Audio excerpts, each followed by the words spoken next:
When the framers wrote the Constitution and envisioned the legislative branch of the United States, they always intended for the House of Representatives to be the more powerful of the two bodies in Congress. As the true people's house, it would be the body that was closer to the voters. And the House was intended to be the more consequential and the more influential of the two. All budgetary matters, the power of the purse, they're all controlled by the House of Representatives. Any bills that seek to change taxation or levy new taxes can only be introduced in the House. And the highest ranking member of the House of Representatives, the Speaker, comes before the senior member of the Senate in the presidential line of succession. Indeed, on paper, the House is the boss. Yet, even though members of the House get paid exactly the same amount as senators do, and even though all of the members of the House of Representatives represent the same number or more citizens than at least 14 of the senators, more Americans consider the Senate to be the more important and the more powerful body.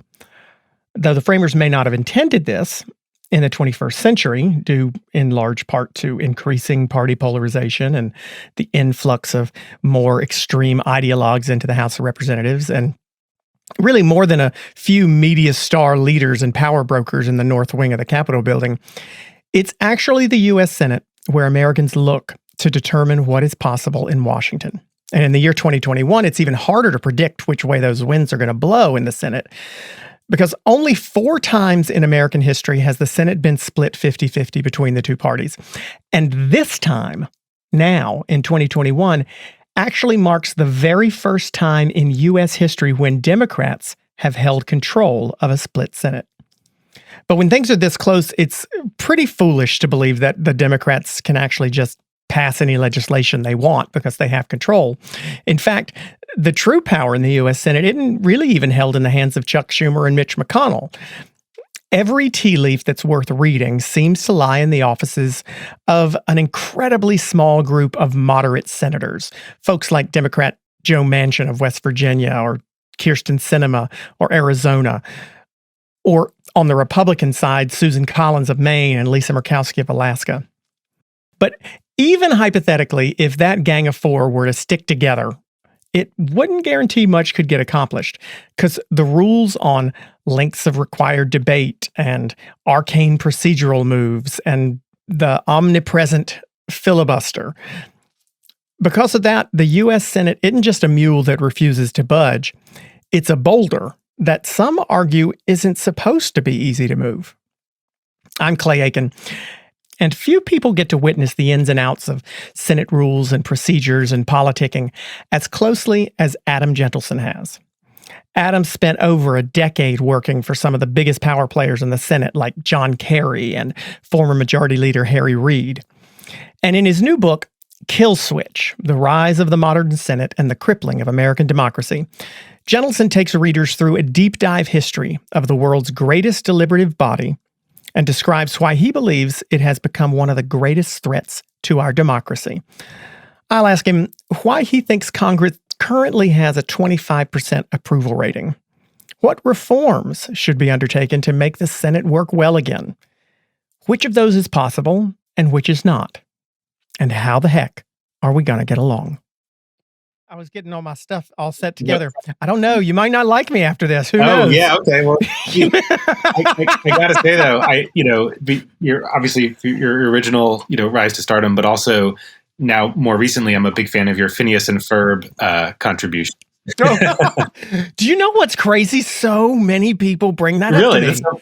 It's all, you must be in your upper mid. Yeah. Well, I turned 40 this year, so you're generous. Okay, I was going to say because folks who are around my younger brother's age all know about the Phineas and Ferb. That's so funny. The most random thing in the world. Our son is just I've seen hilarious. Like every episode like 3 times. So, it's great. But that's what cool to do with Shaka Khan. That's pretty rad. The legend herself. Yeah. I hope she felt the same way about me, but I highly doubt she did. So people are pumped about this episode. Great. Producers are very pumped about it because it is, it's timely. It's hella timely this week, right? With what's going on this weekend and the procedural moves for the COVID relief bill, and then once the Senate finally gets whatever comes out of that through, we're going to be moving into legislative areas where reconciliation ain't gonna cut it, and there's gonna have to be some sort of decision about how the Biden administration can move forward with such a closely divided, not just the Senate, but House too. I mean, so closely divided. And some of the producers of this particular podcast are just dyed in the wool, so thrilled about everything you've written in your book. Mm-hmm. And you've got me as the skeptic. And Good. I'm a big Democrat. Yeah. But I am here today for you to change my mind, but let's see how it'll work.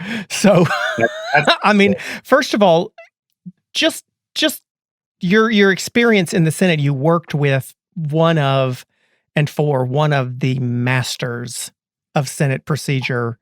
I mean, up at the very top of the heap when it comes to knowing how to pull the levers of that institution. There are two people in my lifetime probably, and that's Harry Reid and Mitch McConnell. And you worked with Harry Reid very closely. How much of your opinions and how many of your opinions and how much of your thought process on how the Senate needs to work, should work, used to work, could work, comes from watching him? Well, everything I know about how the Senate works came from, working with him. And, one of the reasons that I was able to learn so much through working with him is that when you work for the leader, you are involved in every issue and you have to, figure out how to plan every issue and its floor strategy. And you spend a lot of time sitting in the cloakroom, which I describe in the book as sort of the nerve center of power in the Senate. And, so you're not just working on the issues themselves, but you're also having to craft the way to get them to passage, how a bill becomes a law, like basic school of rock, civic stuff. So, everything I learned about the mechanics of the institution, I learned from him. And certainly several of the major lessons about politics in the Senate and politics in general, I've taken away from him. And I frequently think about something that Senator Reid used to say, which is that he was a boxer growing up. This is an analogy that's frequently used when people are talking about him. But he's a guy who grew up in a basically the middle of nowhere in the desert in Nevada, in a tiny town called Searchlight. He grew up in a home made of railroad ties, literally, with no running water. And he was a boxer, an amateur boxer, throughout his career. And so people often describe him as pugilistic and a fighter. But one of the things that he would always say is, "I'd rather dance than fight." And he was someone who came up through the Senate as an institutionalist, as someone who really believed in the institution and what it could do, and what it had to offer the country in terms of being a thoughtful place to develop legislation. And over the course of his career, he came to see that the institution was changing and that politics around it were changing, and that what was necessary were some dramatic steps that had not been taken for a while, but which were rooted in Senate tradition, to try to reform the institution, to get it back to what it used to be. It's become an institution that is more preoccupied with preserving its own rules and preserving the status quo, and has lost sight of its primary purpose, which is to craft thoughtful policy solutions to the challenges we face today. And, what he came to understand was that when the Senate is incapable of producing those solutions, then the rules should be altered through a, rational, deliberative process, as they've been altered many times before in the Senate's history, because, the purpose of the Senate is not to preserve its own rules, it's to pass thoughtful policy solutions. And so watching his evolution on that sort of philosophical approach to the Senate, and then how he went and put it in practice, was something that influenced me very deeply. It's so interesting to hear it's almost a contradiction in terms. I don't think you're contradicting yourself, but it is in terms when you talk about how in order to change with the times, and how and bring the Senate into the 21st century, as it were, um, you have to return it to the way it used to work. So why don't you can you start there for us and kind of explain a little bit? I mean, if I totally have forgotten, I did mention it in the introduction, but Kill Switch is your book, and it's not just about the filibuster, but it's about how the Senate today turned into this particular Senate that we know, and away from the deliberative body that it's been lauded to be for a century. Kill Switch: The Rise of the Modern Senate and the Crippling of American Democracy. But you go through some of the history. So since you're talking a little bit about kind of bringing the Senate back to where it was supposed to be, can you give us an idea of where you feel it was supposed to be, where folks believe the Senate was at its best? Yes, and this is something I struggled with in writing the book, because obviously there were structural issues of American politics, not just with the Senate, but the framers, and structural foundations of our system that were deeply racist, that were deeply sexist, that were deeply xenophobic.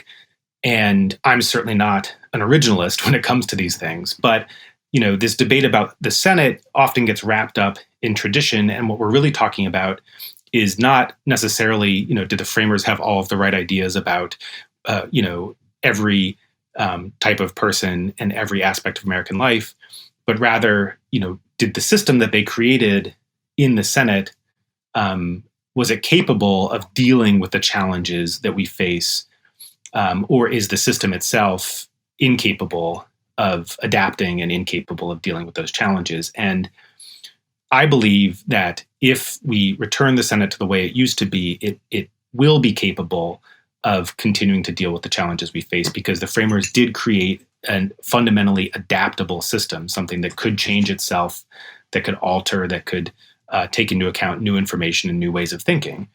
And so, for the Senate, the key to all of that is that it used to be a majority rule body. And not just for sort of a brief moment in time, but for the vast majority of its existence. For the first 200 years, essentially, of its existence, it was a majority rule body, and issues came up before it. They were debated often at length, but fundamentally, they passed or failed based on whether they could secure a majority of the senators within the chamber.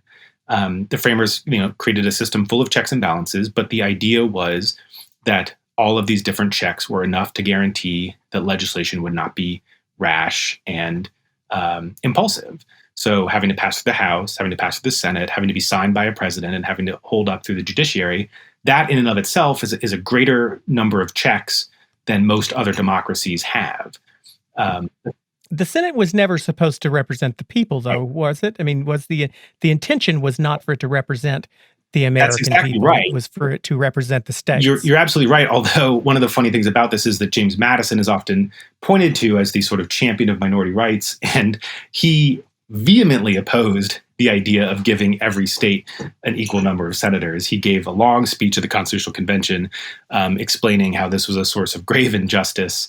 And, if he thought it was a source of injustice then, when the biggest state was 10 times the size of the smallest state, he certainly would think it was a source of grave injustice now when the biggest state is 70 times bigger than the smallest state. So there were built-in anti-democratic elements about the Senate. That's certainly true. However, within that anti-democratic structure, the decision-making process was still supposed to be majority rule. And so what we've done now with the evolution of the filibuster is we've layered a even more anti-democratic decision-making process on top of an already fundamentally anti-democratic institution. And that is what has led us to this unbearable levels of gridlock that we're facing in our government today. The framers were trying to maintain a delicate balance, which is to say, the Senate should leaven the House. It should sort of provide a cooling saucer. It should, give a chance for the minority to have its say if, the majority sort of rammed through its priorities in the House. But they were very clear that the minority should not be able to actually block the majority in the Senate after they had had a chance to have their say. And what we have today is a situation where the minority can stop anything that it wants to, and that is this extra layer of anti-democraticness on top of an already anti-democratic chamber that tilts us over away from the delicate balance the framers were trying to strike into a much more precarious balance for our democracy, where a minority, a numerical minority, and as it happens in practice, a minority that tends to represent predominantly white conservatives can wield a veto power over anything that the majority wants to do. And it also just so happens that the overall political project of that minority is to show that government is broken and that government is incapable of dealing with the challenges we face. So they get a double whammy. So let me. I just want to back up, because I'm trying to think of, and this is what everybody gets in trouble for doing, is we don't want our Supreme Court justices trying to assume what the framers intended, but yet we try to do the same thing ourselves sometimes. But I'm trying to think, if I wanted to create a government that was truly based only on minority rule, and you said something a second ago about the House, the Senate. They wanted the Senate to be able to slow down something and let it right. simmer, but not block what the majority in the House had wanted to do. If I wanted to create a government where the majority always ruled, why would I do two houses of Congress? We have seen so many times, and the framers saw in their lifetimes, so many times where the Senate had a majority of a different party than the House did. So we are, the system itself is set up in such a way that the House could be controlled by one party and the Senate controlled by another, and gridlock will come from that alone. What if they really wanted majority to rule, why set up a system where clearly one party can control one house, one can control the other, and a third one could control the presidency if we had more parties in this country. They built a system that almost protected from any one party having total control, as they do currently in the UK right now. I mean, in the parliamentary system. Wasn't there some degree of awareness of that when they made this, that they knew that things might not move so quickly, things might get held up by partisanship in some way? Yes, they wanted there to be a sort of, a system of majority rule with multiple checks. They did not want, they were thinking of, when they sort of decried direct democracy, they were thinking of Athens and the ancient Greeks, where you had people voting directly on laws, like what would be a ballot initiative today, right?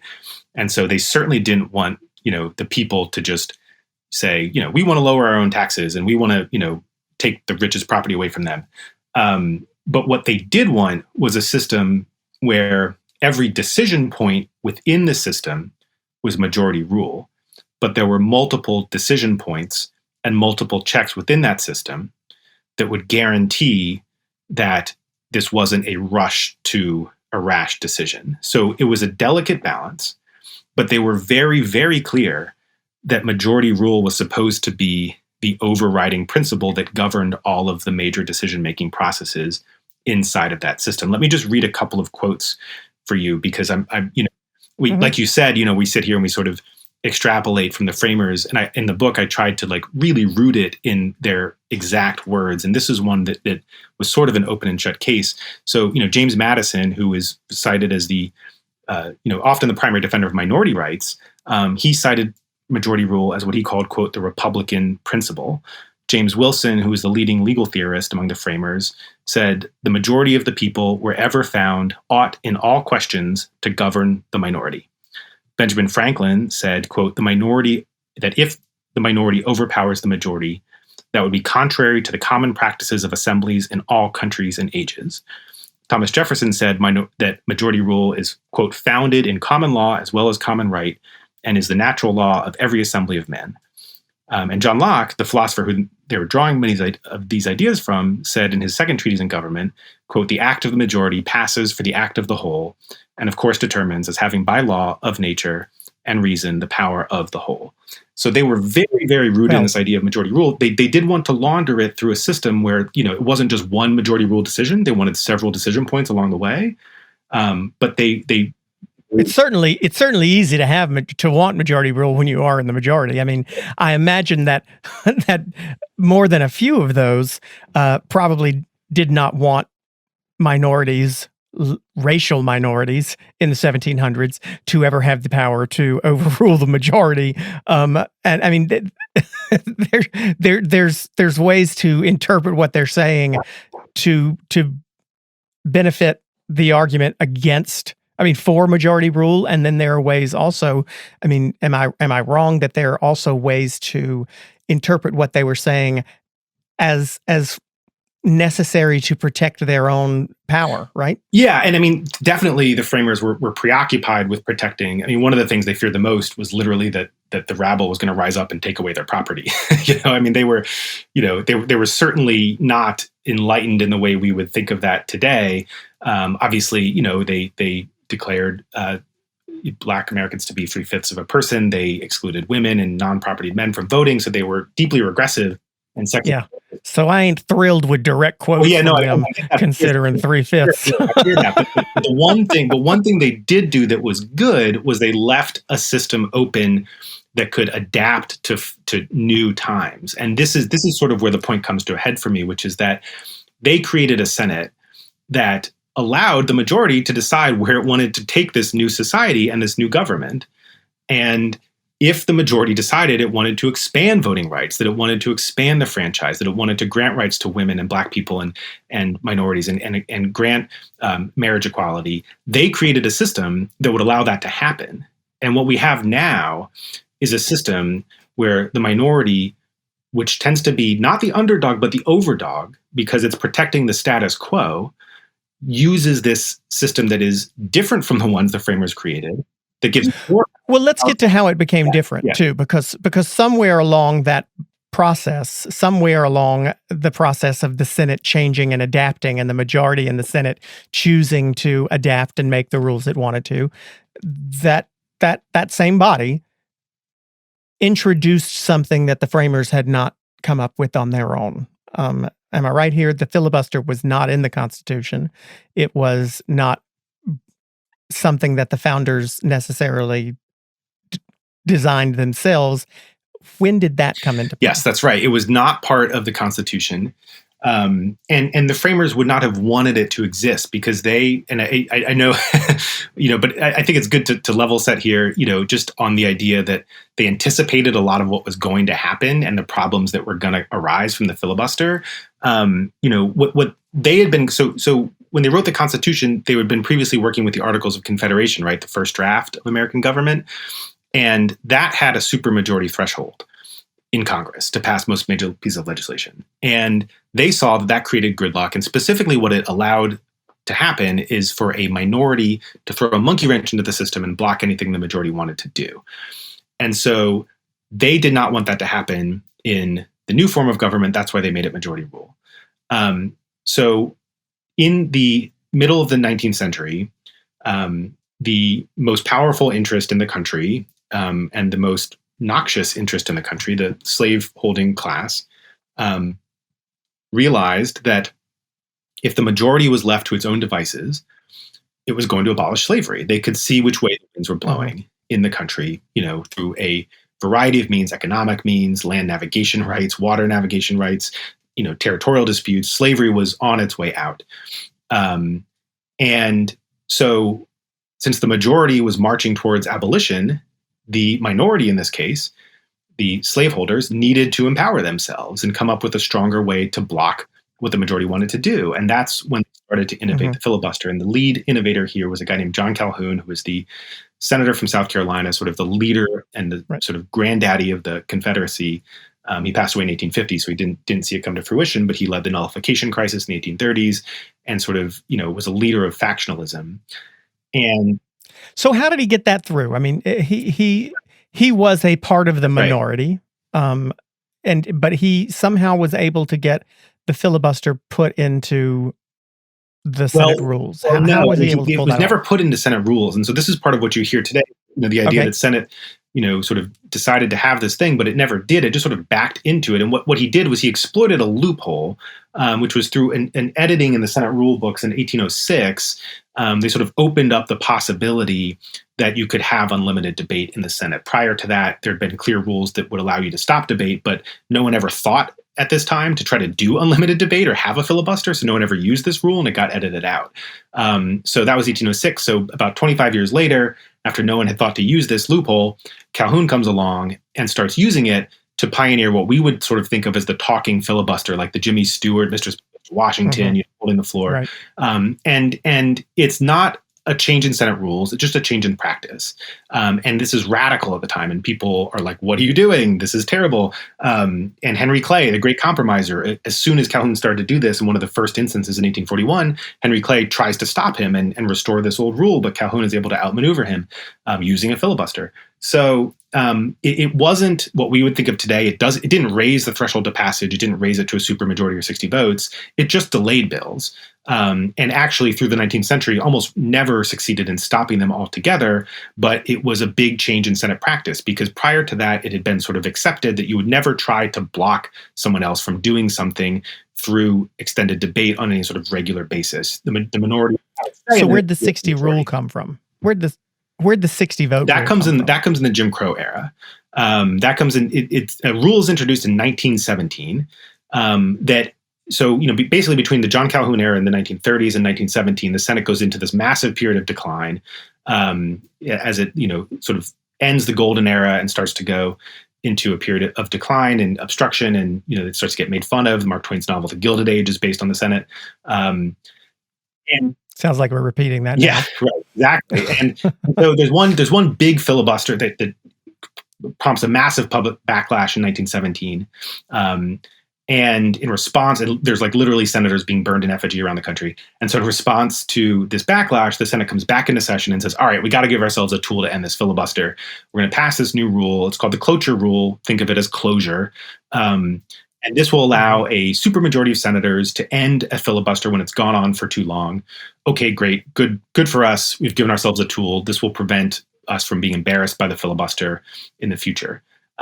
What happens is civil rights bills during this period start to head towards passage.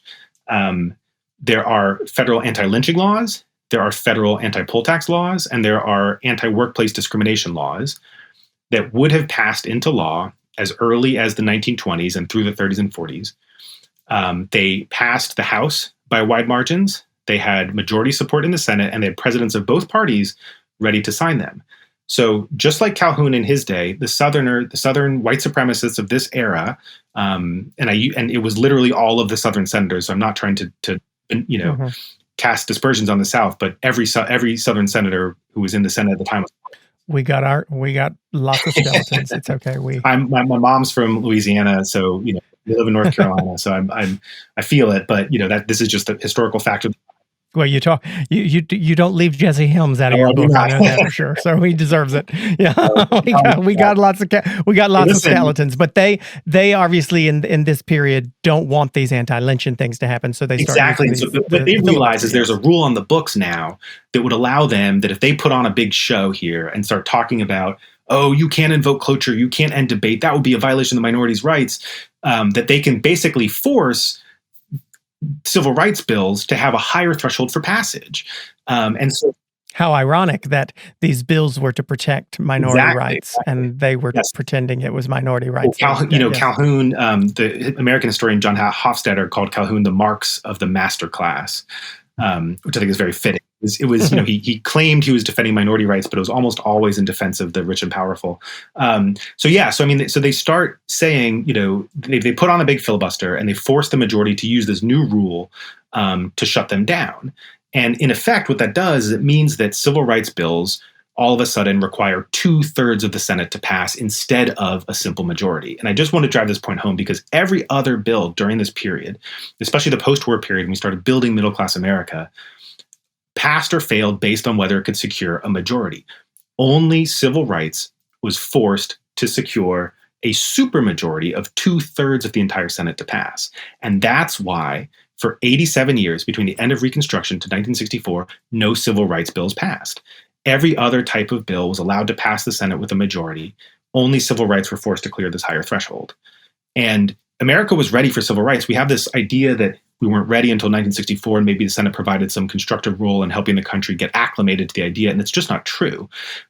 Gallup, first of all, they were passing by big majorities in the House. They had presidents willing to sign them, so that shows you, if politicians are in touch with their voters, they have a sense that these are popular. But Gallup started polling the issue in the 1930s. In 1937, they polled the question of federal anti-lynching laws, and they found them to have 72% support among the public, even a majority in the South.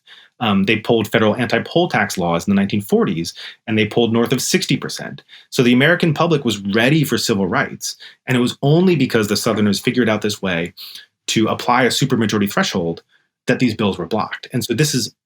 So what happened? So how did LBJ get past that? Well, so this is an interesting story. So in 1957, he got past it when he was in the Senate. He got past it by gutting the bill and making it completely toothless, so much so that the white supremacist senators were willing to pass it. It was that bad. But when he was president, he broke the filibuster by it was a 4-month-long filibuster, the longest in American history. He focused national attention on this issue. This was back in this time, senators were still forced to actually come to the floor and speak on the floor and hold the floor. So he was able to sort of force them to put in the effort to do this. That drew national attention. You had Roger Mudd reporting from the Capitol steps every night. The nation's attention was fixated on this filibuster. So it was massive public pressure, but it still took 3 months. And then in addition to that, this was a time when both Republicans and Democrats supported civil rights. And this is something that's often forgotten. He had the cooperation of the Democratic Senate leader at the time, Mike Mansfield, but he also had the full cooperation of the Republican Senate leader, Everett Dirksen. So just picture this. It's hard to imagine in our polarized era, but literally LBJ was coordinating strategy from the White House with not just the Democratic Senate leader, but also the Republican leader. And they were working together essentially against the minority of Republican, of Democratic Southerners led by Richard Russell, who ironically was LBJ's former mentor. So this was a real, Darth Vader versus Luke Skywalker moment. But breaking that filibuster, just to put it in context of today, required a public pressure effort that is virtually impossible to imagine today. It was, 3 months of public focus on the filibuster with the evening news every night, with millions of Americans glued to their TV sets watching this filibuster, and bipartisan cooperation with both Senate leaders working together to break it. And that was a period when the filibuster required people to stand on the floor and do the Jimmy Stewart filibuster speech. When did that change? So this started to change after it was, the breaking of that filibuster was sort of a momentous watershed moment that led to that change. Immediately after that filibuster was broken, everybody thought, okay, well, that's it for the filibuster. It's broken, it's gone, we're going to get rid of it. But an interesting thing started to happen, which was it started to lose its direct association with segregation and racism. And, other senators couldn't have helped but notice how effective it had been for the Southerners, for the white supremacists against civil rights. And so they thought to themselves, hey, this might be useful for me on my issue, and I will deploy this tool to leverage some concession on my pet issue. And so through the 70s and 80s, senators very slowly at first started to experiment with this issue. And then another thing happened, which is that the Senate's workload grew massively. It became, the size of the government was expanding during this period. There's more for the Senate to do. And so the leaders had a bigger challenge in trying to organize the daily business of the Senate. And so they started basically sort of sending a note to the caucus to say, hey, is anybody planning to filibuster anything? And if you are, let me know ahead of time. And if you are, maybe I won't bring that bill to the floor because I know it's going to face a filibuster. Or if you are, I know that it will probably in effect have to get the higher threshold for votes. But what's really important to understand was this was still a rare occurrence. We're talking about a handful of times per year through the Senate, the 70s and 80s, only things that had extreme opposition against them faced this higher threshold.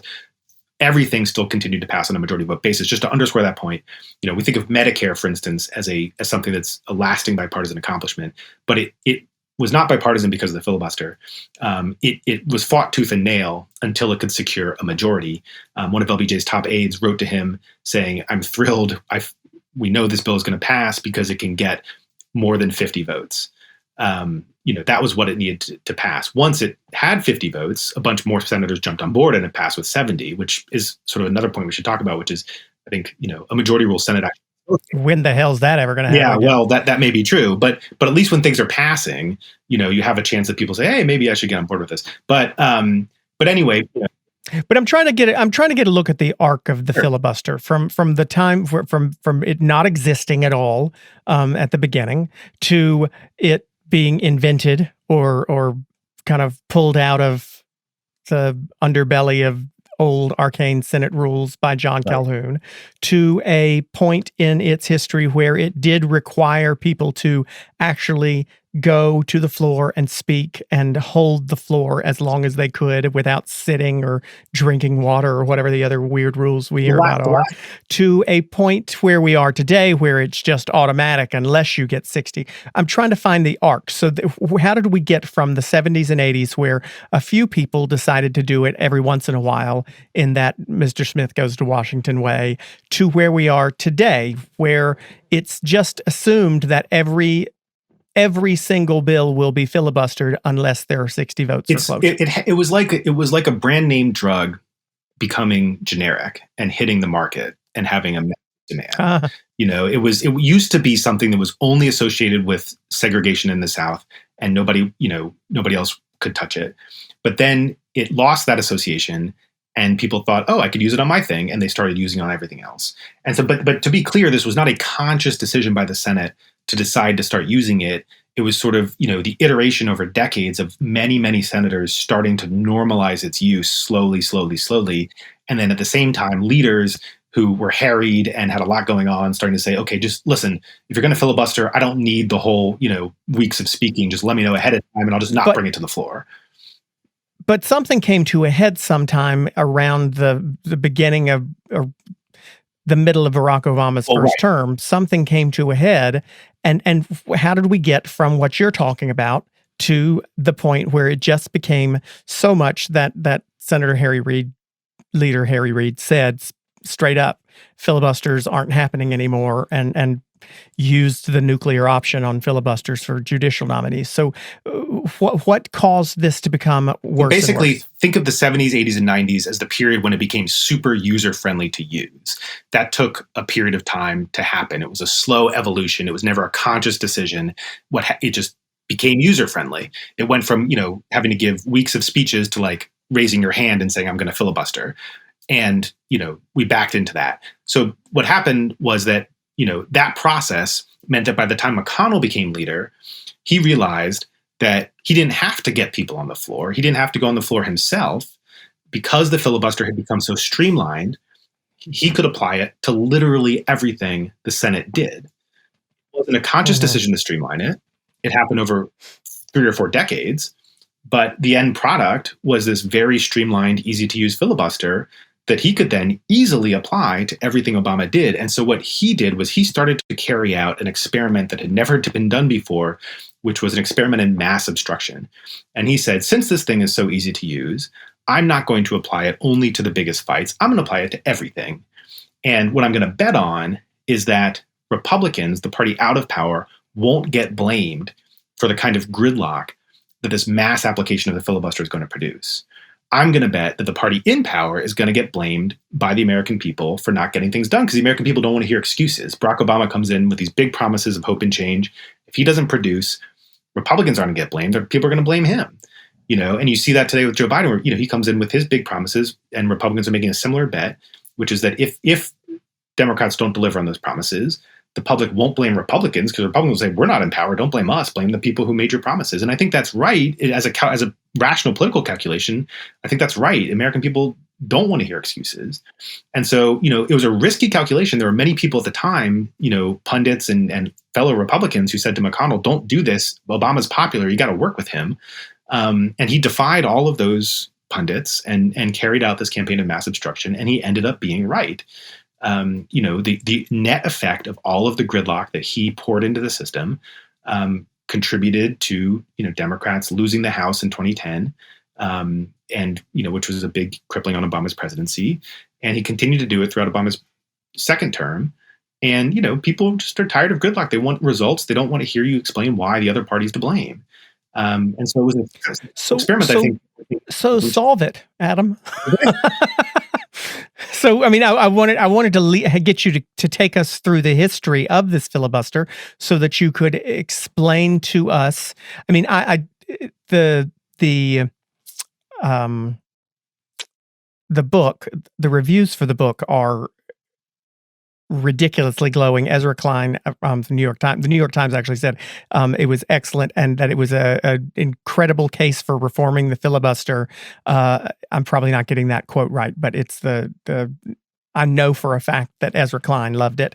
But I want to know the difference between what so many people on cable news are calling for, so many people on Twitter are calling for, which is the abolishment of the filibuster. And I wonder why people are saying that you're making a great case for reforming the filibuster. Because do you want to keep it and reform it, or do you think that it is that we need to return to a place where we never had it at all? So I try to be very open-minded when it comes to reform. I don't see my role as trying to be too prescriptive about this. I think this is something the Senate is going to work through itself and figure out. I sort of think of, basic principles that I think are important to keep in mind as you talk through the reform conversation. And I also think sort of the question of reform versus elimination is very much in the eye of the beholder in a lot of ways.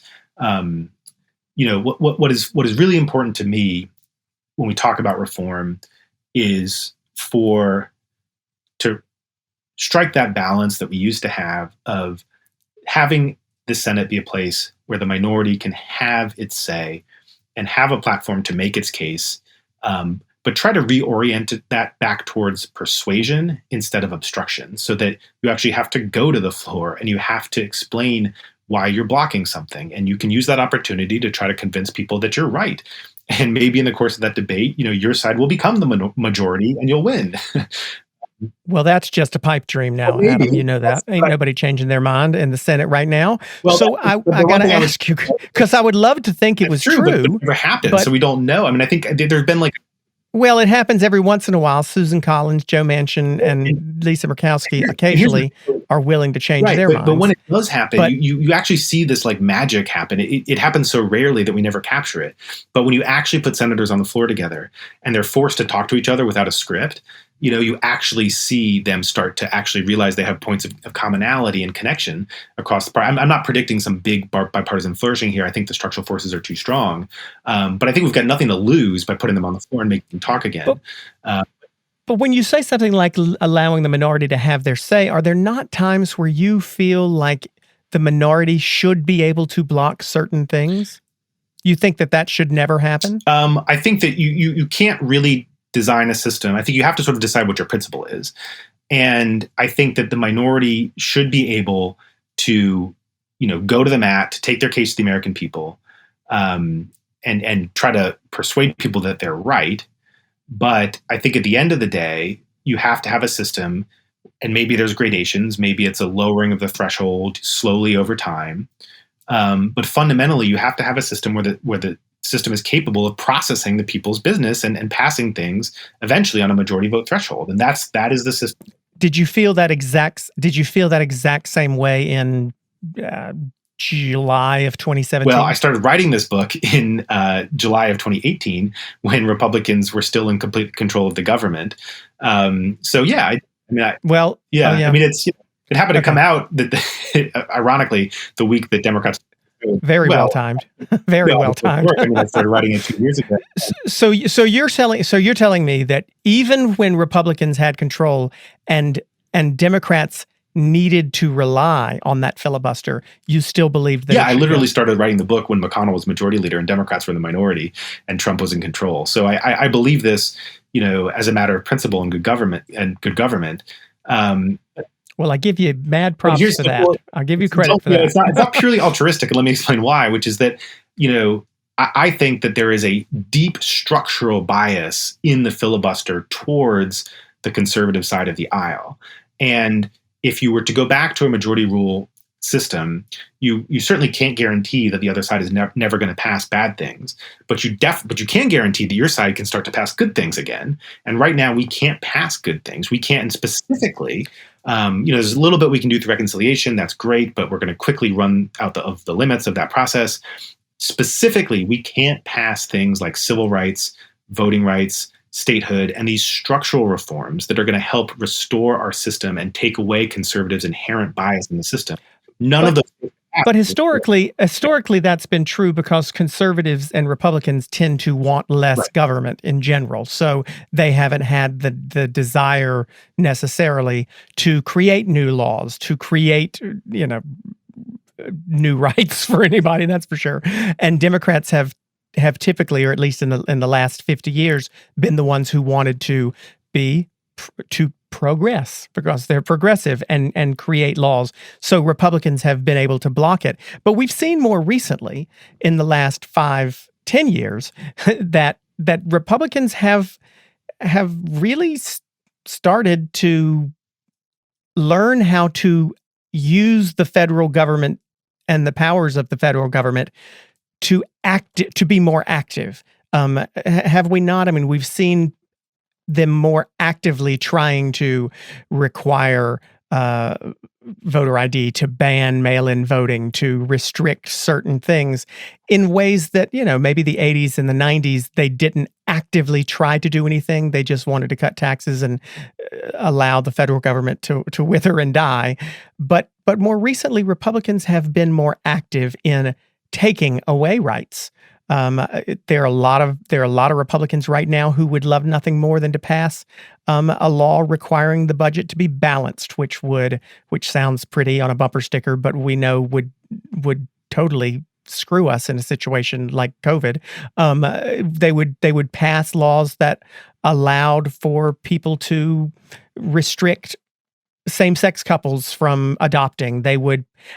Republicans have started to be more active. So does it not concern you that if the Republican Party of Donald Trump, or the Republican Party of Josh Hawley and Matt Gaetz were to become the party in power again, that this current 2021 version of the Republican Party would not be more active than they have been in the past, and therefore Democrats would not wish to God they had not maintained the ability to slow them down? Well, here's the thing. They can just get rid of the filibuster themselves. And I completely agree with you that the Republican Party is becoming radicalized. But part of that radicalization will be dismissing the filibuster as soon as it serves their interests. And they will do that without a shadow of a doubt. Why didn't Mitch McConnell do that last time? Because when Trump was in power, it provided a useful service for him because it shielded him against the crazy things that Trump was calling on him to pass that he didn't want to pass. And he got. Okay. Why didn't Harry Reid get rid of it completely? Because he faced a situation where he got rid of it for nominations, and Obama's nominees were not. But why not get rid of it for everything? I mean, they were blocking everything, right? Well, it was an interesting period of time. We didn't have the votes to get rid of it because this was 2013, and there was still a sense that the radicalization of the GOP hadn't fully settled in by this time. Democrats thought there was still a chance. Obama around this time said that the Tea Party was a fever that was going to break. Merrick Garland. Oh, it's a fever, and now it's a damn rash. That's right. But in April 2013, there was still a sense that it might, the Republican Party might come back to normal. And so we got rid of it for nominations because nominations were being blocked, and we're simply not going to pass if we didn't get rid of it. Then we lost the majority in 2014, and by the time Mitch McConnell blocked Merrick Garland and the sort of true radicalization of the GOP settled in, we were out of the majority and couldn't do anything about it. We didn't regain the majority until this past January. So I think, I completely agree with you on how radical the GOP is going to do, but I think you got to play that out and say this party will, the minute it has something that it wants to pass, when Republicans are back in power, if and when they are, the minute that they have something that can get 50 votes in the Senate, but is being filibustered by Democrats, they will get rid of the filibuster and pass it. And so I think that but let me just finish this point, because I think that, in order to leave the filibuster in place, Democrats are going to incur an enormous, immediate, and very real cost, which is not passing things like civil rights, voting rights, and many other priorities that will absolutely fail on the filibuster. And they're going to incur that very real and immediate cost in the hopes that this tool that they're going to preserve will still be there when they want to use it. And that whether it is or not relies entirely on Mitch McConnell and what he wants to do when he's back in power. And fundamentally, I don't think that's a very wise calculation. Okay, so that argument I can buy. I get that. But what about those folks who say, okay, I mean, there's certainly a lot of people on the Republican side, who point to you and your former boss and say, well, you started it. The filibuster was in place and nobody was, we were fine. You could have filibustered these judges, but Harry Reid took away the filibuster for this thing. So we see your filibuster for judicial nominees and we raise you the filibuster for Supreme Court nominees. And then Democrats come in and say, well, we'll see your Supreme Court nominee filibuster and we'll raise you the legislative filibuster. So now it's gone. What are the Republicans, if we do agree, because I think you're right, if we do agree that the next party will just do it anyway, if we do it now, what's the next norm that they're going to break? And will we not have given them permission to break it by breaking this one ourselves? I mean, this is my favorite. It just becomes a spiral. Well, right? Yes and no. I mean, the blame game of who's to blame, goes back to the 1980s and Robert Bork. And this is, I love watching Republicans. I hate the blame game too. It's hilarious to me to watch, these elite, privileged, often very wealthy people play the blame game and claim victimhood on these things. Robert Bork is a funny example because a lot of this goes back to Bork when they felt they were the aggrieved party. But it's really important to understand that Robert Bork wasn't filibustered. The guy couldn't even get a majority in the Senate. Other Republicans voted against him. He went down on 48 votes because he couldn't clear a majority. But Republicans decided they were the great victims of that fight, and it turned into this years-long thing. The other thing is that in 2005, under George Bush, Mitch McConnell was the second-ranking Republican leader who was leading the floor fight to go nuclear to pass Bush's judicial nominees. So as recently as 2005, he was on the exact opposite side of this argument, arguing to go nuclear. One of the nominees that McConnell wanted to go nuclear to pass was a guy named Brett Kavanaugh, who was a district court nominee at the time. They eventually got him through, and now he's on the Supreme Court. So, this blame game goes back and forth. And well, and I don't like the blame game myself. Each party wanting to achieve its goals and just coming up with a rationale to blame the other side for it when they just want to achieve it. Well, again, that's why I don't like the blame game, because for everything that you say about Robert Bork, I'm sure a Democrat would say, well, we only did that because you did such and such to whoever 3 years prior. So I agree with you on that. But we're not going to stop. But we're not going to stop that, Adam, because people are humans. For whatever reason, we have a flaw where we are going to keep doing that. So either we have to, it seems as if though we need to resign ourselves to recognizing that for every tit there is a tat, and we're happy to tat now and expect for you to just make it worse next time, or something's got to change. And it sounds to me, it just feels to me as if though if you continue to do the same thing you've always done, you'll continue to get the same results you always got. I'm not I don't have an answer to this, by the way. I don't know what the answer is, but the purpose of this show in general is to try to figure out how we can get along. And sometimes I worry how much we continue to throw fuel onto a fire and then complain about how hot it is. I do that. Is there an argument that canceling the filibuster, completely getting rid of the filibuster, and then pushing through what I think would be great policies, would end up doing exactly what Mitch McConnell predicted it would do in Obama's first term? Only hurt the party in power. It would only hurt Democrats right now, even though, yes, we would be able to raise the minimum wage. Yes, we'd be able to pass voting rights. Yes, we'd be able to do so many good things. but would we be able to maintain the ability to protect those things if we are now the party that just got rid of all the norms after 4 years of complaining that Donald Trump and the Republicans were getting rid of norms? We got Well, I rid think of it's our important to categorize these things accurately. I mean, getting rid of the filibuster would be done through a process that has been done many times before in the Senate's history. So this isn't norm breaking. This is reforming the rules through the method that has been established by the institution to reform its rules. So I think, it's a different category than sort of norm breaking. It's a rational, thoughtful rule reform process that is something the institution has done before. But to your larger point, I think you have to look at this from a structural imbalance perspective. And this system structurally advantages, the system as it's practiced now, structurally advantages conservatives and predominantly white and predominantly reactionary conservatives to a degree that is unhealthy for our democracy. And what we're trying to do is not just a tit for tat, but is trying to restore the system to a healthy balance. And I know it's our side saying that, and the other side would say we're being radical. But I think you have to sort of and if they were in power and we were, that's why I respect the fact that you were writing this when Democrats were not in power, so that so it's a true belief for you. But most Democrats, other than you, believed the filibuster was important to keep.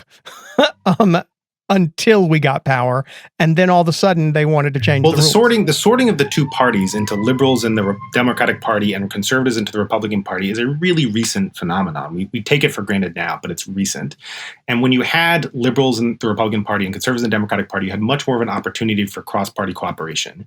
And the filibuster wasn't weaponized by one party exclusively, or at least predominantly, more than the other. And so, part of what we've seen with the McConnell era is it's a watershed moment in the Senate and in our politics generally, where the sorting of the two parties, the fact that you've got only conservatives in the Republican Party and only liberals in the Democratic Party, means that you have a tool that structurally advantages one of those parties over the other. And that's a new feature of our politics. And, what I'm saying is if you put aside the tit for tat issue and just analyze this from a structural perspective, we have a system that has virtually made it impossible to pass pragmatic, bipartisan solutions that have enormous public support. And I think you got to kind of work backwards from that conclusion. What is the most unhealthy thing for our democracy is for the government to prove incapable of meeting the fundamental challenges that we face today, from climate change to income inequality to immigration to all of these issues. And that's what we have today. And the number one reason for that is the Senate filibuster, and that specifically the fact that it allows a minority to block whatever it wants to. And so, Republicans can frame this however they want, and I'm sure that they will decry it as a massive power grab. But basically what we're doing here is we're restoring the power of our government to function, and restoring the power of the Senate to pass thoughtful policy solutions, which is its primary purpose anyway. Doesn't exist to preserve its own rules. It exists to pass thoughtful solutions. And so, we're going to spin it however they're going to want to spin it. But it is not a question of norm breaking, because this is a, rule making process that exists, that has been used both by Reid and by McConnell. Institutions that have been around for a long time have to adjust and have to adapt their rules to meet the challenges of a new era. And that's essentially what the Senate needs to do. I want to keep going on this for another 45 minutes, but I'm probably going to get fired here in a second. But you said the number one reason, and I want to go back to 2 weeks ago. We had former Congressman David Jolly on 2 weeks ago talking about his goals and what he would like to see changed in government and how Congress works. And he has plenty of concerns, as do most of us. But I think some of his biggest issues, structural issues, were money in politics, the amount of money that's required to run for office, to stay in office, to move into leadership positions in the Senate or the House, and gerrymandering. Those were two of his biggest. I think, if I recall correctly, listeners will probably find out that I'm wrong often and have a bad memory, but I believe when I asked him what if he could only have a magic wand and choose to fix one, he said he would get rid of gerrymandering. Do you think that the most pressing thing is the filibuster? Is it the number one issue in our elected government that you believe needs to be addressed? Yeah, it is to me, because it's the gateway to everything else. I think You wouldn't read a book on it if you didn't that's believe it true. was the That's number true. one thing, right? Yeah, maybe, one would hope. But it's sort of it's a process issue, and I think for that reason is kind of nerdy and in the weeds.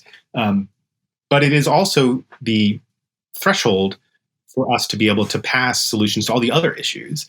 So, gerrymandering is a state's issue. It's difficult to deal with, and Republicans unfortunately just kind of won control of that process for the next 10 years, which is depressing. But the issue of voting rights and expanding the franchise and combating voter suppression in other forms can only be done if we get rid of the filibuster. And resolving structural issues like the lack of representation of Black and brown people in America in the Senate, something that can be addressed through extending statehood to DC and Puerto Rico if they want it. Things like that can only be addressed through if the filibuster is gotten away with. So the reason I focus on it so much is it's not just that I care about this one issue; it's that this has to be resolved if we're going to clear a pathway for any of these other issues to get resolved. A few things are lucky enough that they can get passed through reconciliation, but not that many things. And we're quickly going to run out of the ones that are. And then we're going to be faced with this wasteland of not being able to get anything done unless we reform the filibuster. And to your earlier point, which I do take very seriously, and I think you've approached this extremely thoughtfully, and I take your points very, very much to heart. But if we just try to hold the line and hope that our rights will stay where they are, and that Republicans won't push that line farther back, that's essentially what we're contemplating doing if we don't get rid of the filibuster, because we're not going to pass that much in the next 2 years. And you've got the court; they're going to strike a lot of these rights down anyway. And the Republicans would have multiple ways to get at these goals that they have. And we have passing legislation. That is our big weapon. That's how progressives enact change over time. And we've essentially allowed Republicans to take that away from us. And reforming the filibuster or eliminating it will put that weapon back on the table and allow us that tool back on the table and allow us. Can it pass? Yeah. Well, are there 50 votes? I think there will be. 51. Obviously you need to get to 50, then the vice president breaks the tie. And obviously you have at least two senators who've been very vocal about their opposition and categorical in it. However, these things. And by those, you're talking about Manchin and Sinema? That's right. But listen. And President Biden, by the way. Well, Biden's been less categorical. I mean, his most recent position was that it depends on how obstreperous Republicans become, which I think at the time was taken as a significant opening of the door to the possibility, and that's where he's been. So, and you've seen other folks like his close ally, Chris Coons of Delaware, have a similar position, which went from absolutely not to let's see how it goes. So there's a little bit of the opening of the door there. But listen, I look at it from the perspective of 2009, we're 20 votes short and we got to reform by 2013. Here we're starting with a couple of votes short. To me, as a whip counter, that's a very good place to start. It's definitely better than I expected. And you've already got, you've got folks like David Brooks, David Frum, sort of never Trump crowd coming around and saying, yeah, Democrats should probably do this. There's a consensus forming around the issue. And I think eventually what's going to happen is we're going to get through the reconciliation process, and Manchin and Sinema are going to start to realize that they're not standing in the way of like far left policies that they oppose, like Medicare for All or the Green New Deal. They're fundamentally standing in the way of Democrats getting basically anything done, and especially on voting rights. And that's going to. Well, I want to go. I want to use this to move to some of our listener questions, because we really had some really good ones for you this week, and I want to make sure we have time. And you mentioned Manchin, and one of our questions comes from oh gosh, I can't even read. Tim in Brooklyn, New York. He said things might come down to Manchin or Murkowski, and we'll add Sinema and maybe Collins into that here, since you mentioned Sinema. Tim asks, things might come down to Manchin or Murkowski. Is that too much power in the hands of one or two senators? Is that a bad thing, or does it help compromise?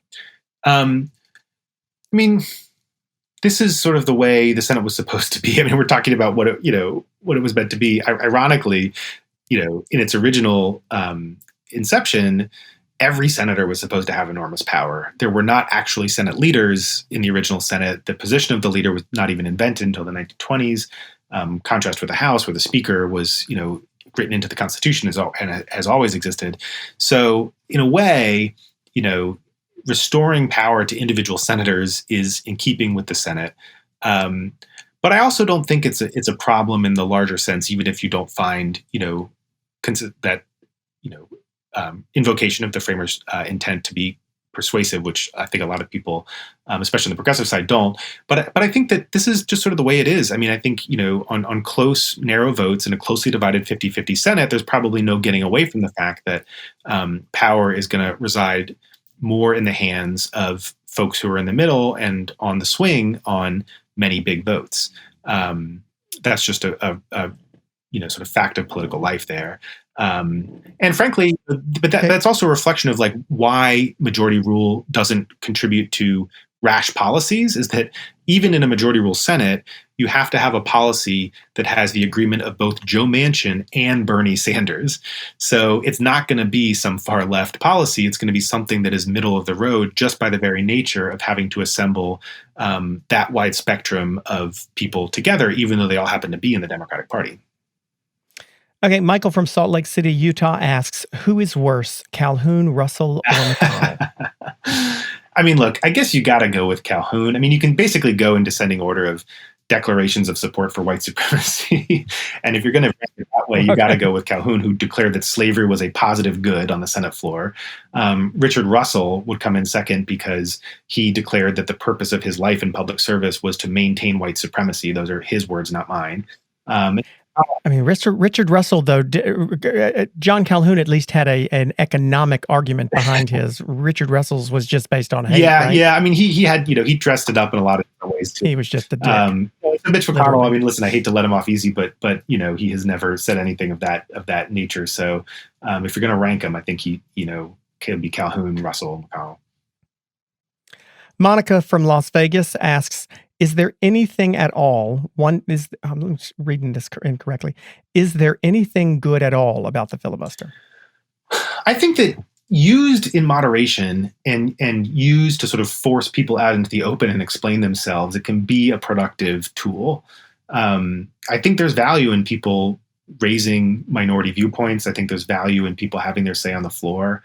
You certainly don't want the Senate to become the House where the minority gets no opportunity to debate. In the House, you're lucky if you get an hour as an entire caucus to debate on a bill.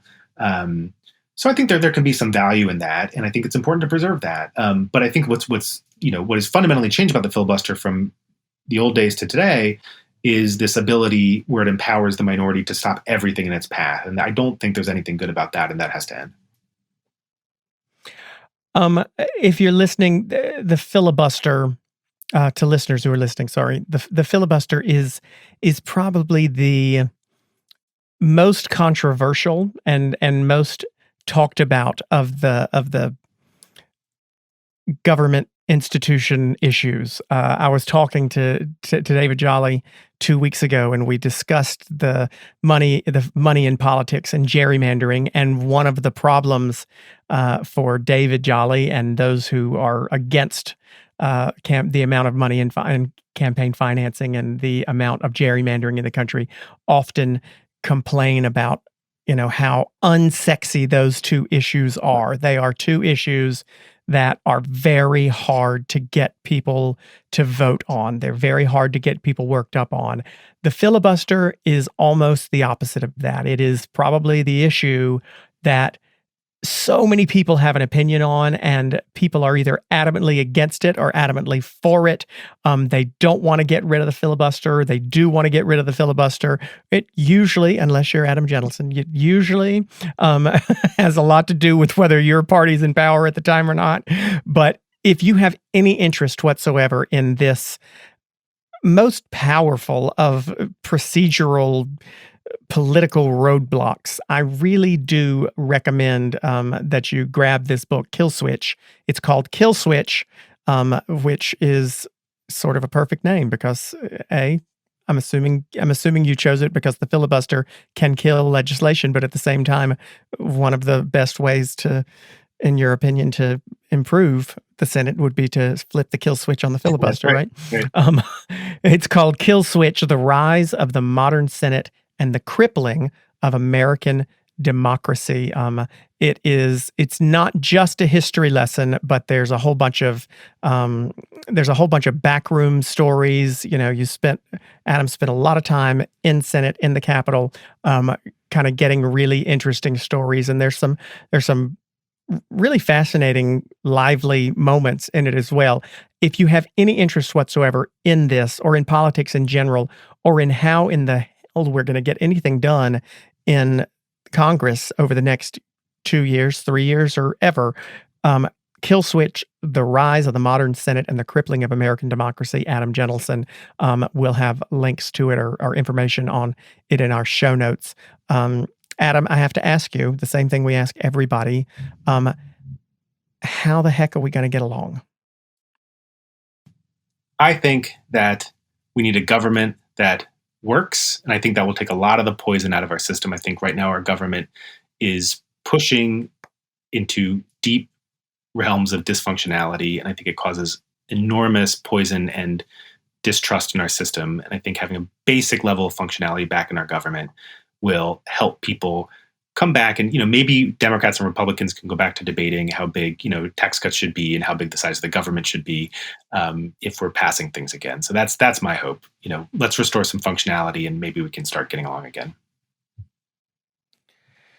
From your mouth to God's ear, Adam Jentleson, thank you so much for being with us. We'll be back next week. Our guest is Heather McGhee, the author of the new book, The Sum of Us: What Racism Costs Everyone and How We Can Prosper Together. Heather McGhee will be with us next week. You can send your questions for her to us at Politicon on Twitter and Instagram, or you can email them to podcast@politicon.com. But between now and then, grab the book Kill Switch: The Rise of the Modern Senate and the Crippling of American Democracy by Adam Jentleson. Adam, thank you again. Thank you so much.